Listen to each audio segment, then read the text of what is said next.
some people ask whether the I we should attend to when we're investigating ourselves, whether it is ego, in other words, the thought called I, or our real nature.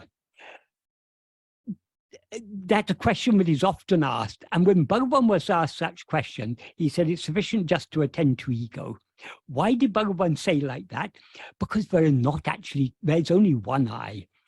The relationship, if you want to call it that, between I, the pure I, and ego, the impure I, is like the relationship between the rope and the snake. There's actually only one thing there, that is the rope. But when we see it as a snake, we're seeing it as something other than what it actually is. Exactly the same is the case with ego. What ego actually is the pure I. But it experiences itself as something other than the pure I. Instead of experiencing itself as I alone, it experiences itself as I am this body. So as ego, so ego is not a second I. So if you see a rope and mistake it to be a snake, how can you get rid of that snake? The only way to get rid of the snake is to look at it very carefully. If you look at it very carefully, what do you see? Oh, it's not a snake, it's just a rope. So what you were looking at all along was only a rope, but it seemed to you to be a snake.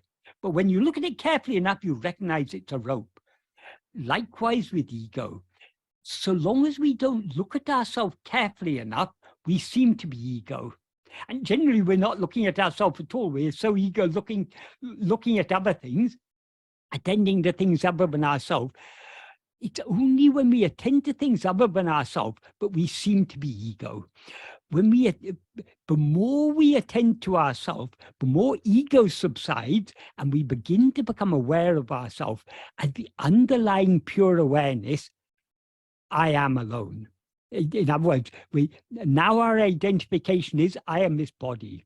The deeper we go within, the more we begin to recognize that what we actually are is I alone. This is what Bhagavan meant by the term I am I. But unfortunately, the term I am I is usually translated in English as I-I, because in Tamil and Sanskrit and such languages, if you want to say, this is a mouse, you just say this mouse. Is understood. So if you want to say, for instance, in Tamil, Nani Vudal means I, this body. It implies, what is understood by saying that is, I am this body. If you say, for example, Shivoham, that means Shiva, I. But we don't write it as Shiva-I, we say Shiva is I, or I am Shiva. So this is a feature of both Sanskrit and Tamil, and also many other languages. It's not necessary to express the copula because it's understood. The copula means the verb to be, which identifies one A as B, one thing as another. So Bhagavan often talks about I am I, because I am, he used to refer to that I am I as Spurana. Spurana means a clarity, a fresh clarity of self-awareness.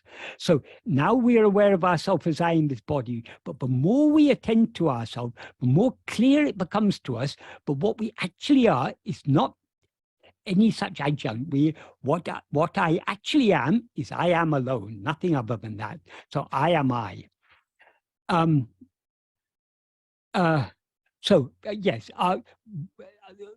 the practice of self-investigation is just to hold our attention on I.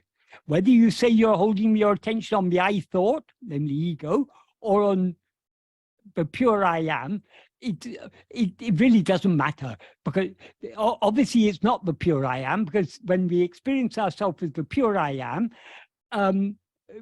ego will thereby be destroyed.